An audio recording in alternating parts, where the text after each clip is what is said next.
मोनसे गिख्रंथाव खौरां खुगायाव गानफिननांनो हागौ मास्क भारताव गोदानै बारायफिननो हमदों गिख्रंथाव महामारी कर'ना भाइरासआ थांनाय 24 घन्टायावनो भारताव मोननो हादों 3324 गोदान कभिड केसफोर लोगोआव कभिड-19 जोंनो जिउ गोमानांनाय सा 40 सुबुंफोर गिख्रंथाव कर'ना भाइरासआ भारतनि गासै मोनबा रायजोफोराव गोदानै बारायफिननो हमदों।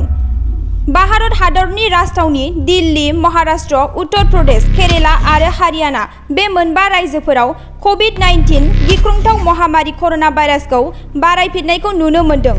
भारत हादरनि बे मोनबा रायजोफोराव थांनाय 24 घन्टायावनो कभिड-19 एबा कर'ना भाइरासजों गोहोम गोग्लैजानाय गासै 3324 गोदान कभिड-19 केसफोर लोगोआव गोदानै बे गिख्रंथाव भाइरासजोंनो जिउ गोमानांनाय सा 40 सुबुंफोरखौ मोननो हादों।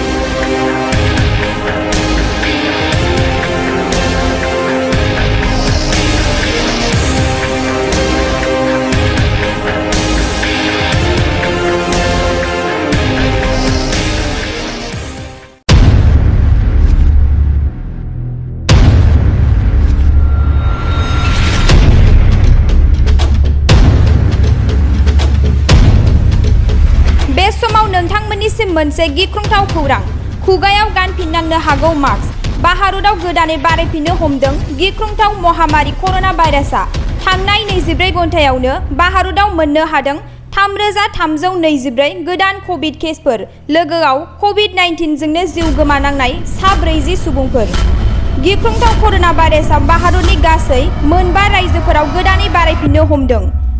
भारत हादरनि राजथावनि दिल्ली, महाराष्ट्र, उत्तर प्रदेश, केरेला आरो हारियाना बे मोनबा रायजोफोराव कभिड-19 गिख्रंथाव महामारी कर'ना भाइरासखौ बारायफिननायखौ नुनो मोन्दों।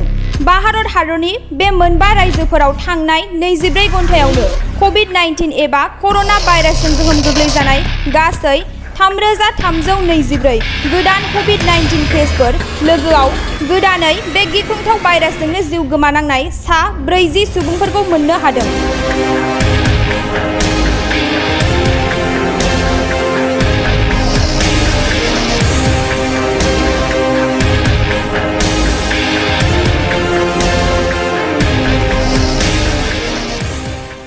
नोंथाङा सरकारि साख्रि नागिरदोंना?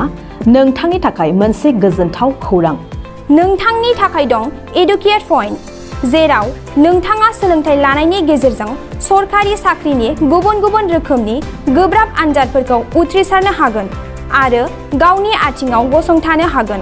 बे एडुकेट पइन्टआव नोंथांमोना SSC, bank PO, bank clerk, bank SO, UPSC, FSC, defence, railway, state insurance, AAO, ADO एसिस्टेन्टजों लोगोसे स्टेट लेभेल जब आरो माखासे सरकारि साख्रिनि आनजादाव गोनांथि जानाय आयदाफोराव सोलोंथाइ लानो हागोन। मख'नो गोनांदि बे सोलोंसालियाव साख्रिनिल' नङा, बेयाव MBA आरो सैनिक स्कुल बायदियाव एडमिशननि थाखाय एन्ट्रेन्स होनो थाखायबो सोलोंथाइ लानो हागोन। बे सोलोंसालियाव गाहाम थाखो खथानि सुबिदा दं आरो सम मथे नोंथांनि सोलोंथाइखौ बे सोलोंसालियाव होनाय जागोन।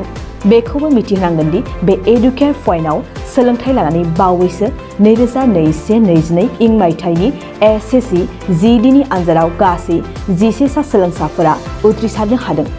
बारा नङा, गासै 15,000 रांजोंनो नोंथाङा बे सोलोंसालियाव 6 दानसिम सोलोंथाइखौ लानो हागोन। बे सोलोंसालिया क'क्राझार, बरपेटा रड, गवालपारा आरो बङाइगावआवबो दं।